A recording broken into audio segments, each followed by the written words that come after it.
মাঝে মাঝে আল্লাহ আমাদেরকে দুঃখ কষ্ট দিয়ে পরীক্ষা করতে চান, এগুলো আমাদের জন্য খারাপ নয়। এই দুঃখ কষ্ট বিপদ আমাদের কোমরকে সোজা করে, আমাদের পায়ের মাটিকে শক্ত করে। চিল্লায় বলেন ঠিক কিনা?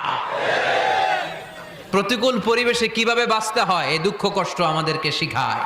এজন্য মুমিন বান্দার বৈশিষ্ট্য হচ্ছে দুঃখ কষ্ট বেদনা জ্বালা এগুলোতে সে আপসেট হয় না, সে হাল ছেড়ে দেয় না, সে ভরসা রাখে একজনের উপর। চিল্লায় বলতে হবে তিনি কে? কারণ মুমিন জানে রাত্রি যত গভীর হয় অন্ধকার তমানিসা ভেদ করে সুবহে সাদিক হয়। মুমিন জানে গর্ভবতী নারীর পেটের ব্যথা যেই দিন বাড়তে থাকে ওই দিনই নতুন মেহমান আগমনের সময় ঘনাতে থাকে। মুমিন জানে তার জীবনে দুঃখ কষ্ট বিপদ যত বাড়তে থাকে সুখের দিন কাছে আসতে থাকে।